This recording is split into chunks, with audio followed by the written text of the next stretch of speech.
John was a fixture at the college, a man of 65 who moved through the halls with the quiet grace of someone who has seen it all. His gray hair and wrinkled hands were testaments to years of hard work. John had been the college janitor for as long as anyone could remember, always ready with a warm smile and a helping hand. He knew the students and professors by name, though they only knew him as the quiet man who kept the place clean. John's life was a mystery, but no one really noticed, until Reese. Lately, whispers had started circulating among the students. John would disappear for hours at a time and no one knew where he went. There were murmurs about his past, suggesting he had lived a life far different from the one he had now. Some claimed to have seen John receiving packages in the dead of night, while others swore they heard him speaking in a language none of them recognized. The mystery of John, the janitor, began to grow, piquing the curiosity of those around him. One evening, during a loud and lively party at the college, a curious student named Mike decided to follow John. Mike had heard the rumors and was determined to uncover the truth about the old janitor. He watched as John left the party early, slipping away unnoticed. Mike followed him through the dark streets, keeping his distance until he saw John turn into a quiet, upscale neighborhood, a far cry from the humble apartment the students assumed John lived in. To Mike's astonishment, John walked up to a large, luxurious house and let himself in. Mike's heart raced as he hid in the shadows, watching John disappear inside. What could a simple janitor be doing in such an opulent home? Mike couldn't keep the secret to himself. The next day, he began telling his friends what he had seen, and soon the whole campus was buzzing with rumors. Speculations flew. Was John a retired millionaire? A former celebrity in hiding? The more people talked, the more mystery. Students and faculty alike started paying more attention to the janitor who had once blended into the background, wondering what secrets he might be hiding. As the days passed, John found it harder to maintain his usual calm demeanor. Memories from a life he had long tried to forget began to flood his mind. Late at night, when the college was empty and quiet, John would pause in his work and stare out the windows, lost in thought. He had once been a successful businessman, owning a chain of restaurants that were the pride of the city. His life was filled with the bustling energy of managing his empire and caring for his family. His son, Luke, had been his pride and joy, showing early signs of brilliance and ambition. John had poured everything into Luke, wanting him to follow in his footsteps. But as Luke grew older, their relationship became strained. Luke had his own ideas, his own vision for the future, and it didn't include his father's business. The breaking point came when Luke, barely in his 20s, secured a massive investment and started his own tech company. John, proud but wounded, offered his support, but Luke rejected it. Their last argument was bitter, filled with harsh words and accusations. Luke accused John of trying to control him, of not believing in his abilities. John, hurt and defensive, had told Luke to go ahead and make his fortune without him. And Luke did, becoming one of the youngest billionaires in the country, while John's business slowly crumbled. Now, as John swept the hallways of the college, he reflected on the decisions that had led him to this point. He had chosen to step away from everything, to live a simple life, free from the pressures and disappointments of his past. But he couldn't escape the pain of losing his son, of being cut out of. In his interactions with the students and faculty, John began to show signs of the burden he carried. His smiles were more forced, his responses curt. When students asked about his life, he would change the subject, his heart heavy with memories he didn't want to share. He noticed how some of the younger staff members and even a few students started to look at him differently, more curiously, more suspiciously. Among the students, there was one who stood out to John, a young man named Chris. Chris was a bright, driven student, always asking questions, always looking for guidance. He reminded John so much of Luke that it hurt. Chris would often linger after class, asking John about life, about his experiences. He never pried too much, but John could see the curiosity in his eyes. Chris was struggling with his own life choices, torn between following his passion and the expectations of his wealthy family. He confided in John, seeking advice and comfort.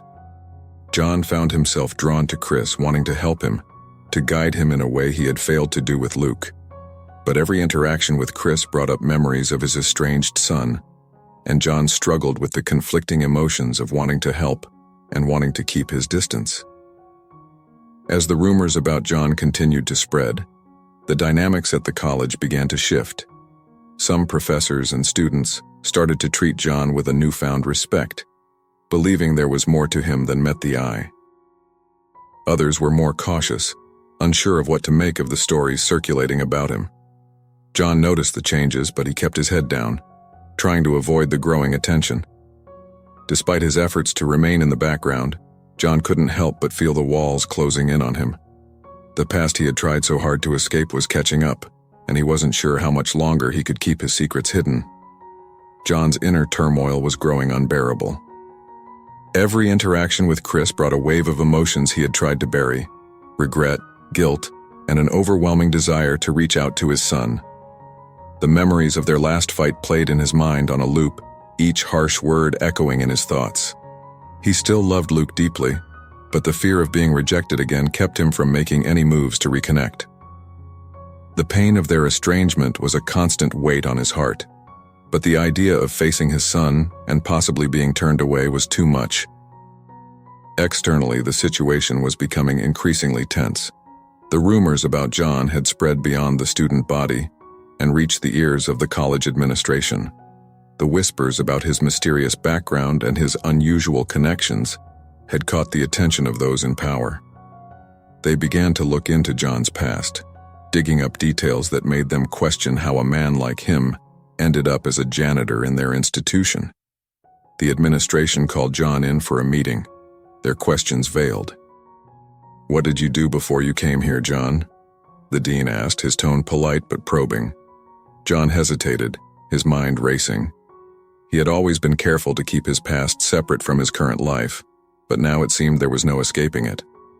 "I had a business," John replied carefully, choosing his words. "It didn't work out, so I chose a simpler life." The dean nodded, but John could see the doubt in his eyes.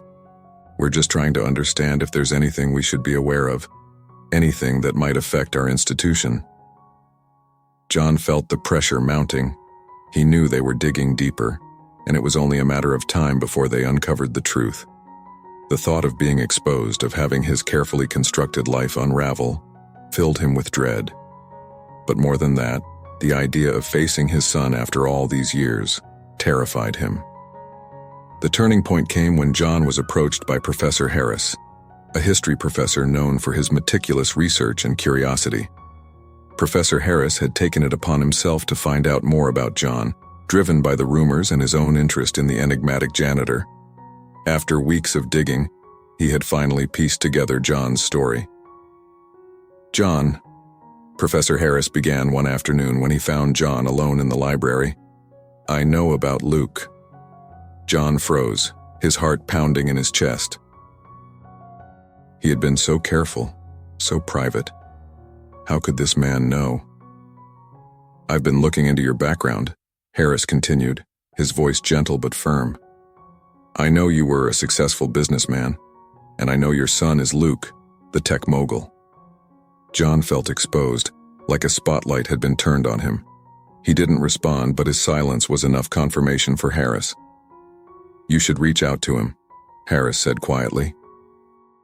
"It's clear you still care about him, and from what I've seen, he might need you now more than ever."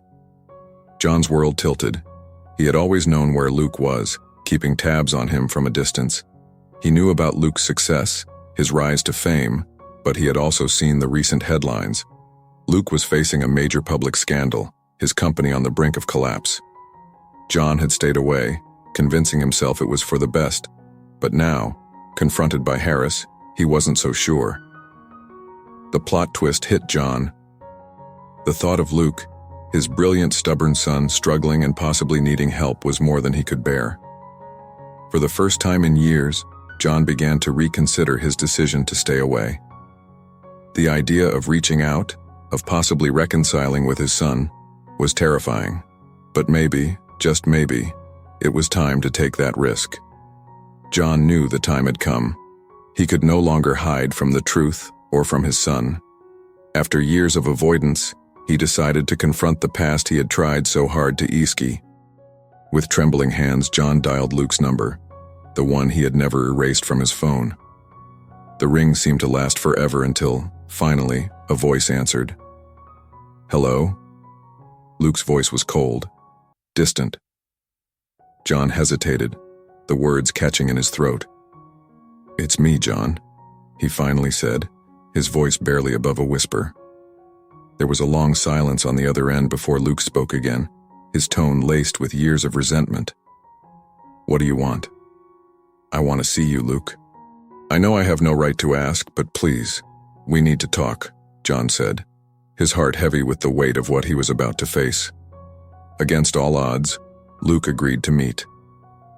The reunion was set for the next day, at Luke's office in the heart of the city. John arrived early, his nerves on edge as he stepped into the sleek modern building that was a stark contrast to his own modest life. The meeting began with tension so thick it was palpable. Luke didn't bother hiding his anger, his words sharpened. "You walked away when I needed you the most. You didn't believe in me, and now you show up out of nowhere." John took the verbal blows in silence, his eyes downcast. When Luke finished, John finally spoke, his voice steady, but filled with regret. "You're right, Luke, I failed you. I made mistakes, big ones, and I regret them every day. I was proud of you, but I was also scared. Scared of losing you. Scared of not being needed anymore. I thought staying away would make it easier for both of us, but I see now that I was wrong." Luke's expression softened slightly, but his eyes were still guarded. "Why now? Why come back after all these years?" John looked at his son, his eyes filled with years of pain and longing. "Because I've realized that I don't want to spend the rest of my life running from my mistakes. I want to make things right if you'll let me. I want to know you again, Luke. I want to know your family, if you'll Luke didn't respond immediately. He stared at his father, searching for something in his eyes. After what felt like an eternity, he finally sighed, the tension in his shoulders easing slightly. "I don't know if I can forgive you, John, but I'm willing to try." The breakthrough came after hours of conversation, where both men laid bare their feelings, their regrets, and their hopes for the future. The pain was still there, but so was the desire to move forward. As they talked, the walls between them began to crumble, slowly but surely. Over the following weeks, John and Luke met regularly, their relationship slowly mending as they got to know each other again. It wasn't easy. There were still moments of tension, of old wounds reopening. But they were both committed to rebuilding what had been broken.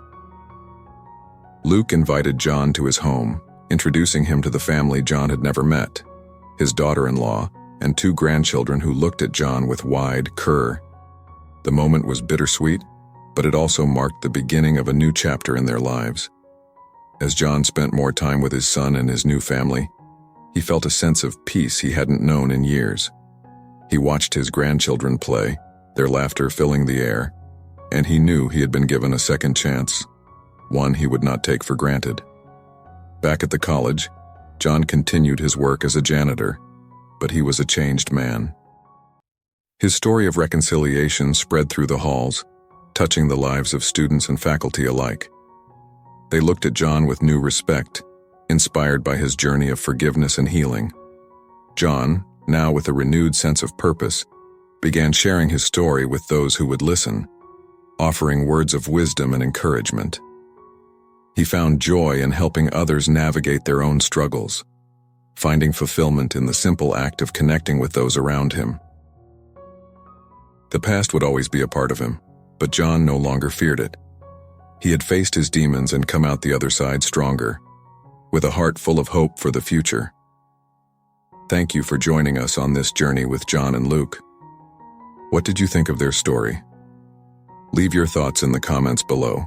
I love reading what you have to say. And if you haven't already, don't forget to subscribe to the channel for more stories like this.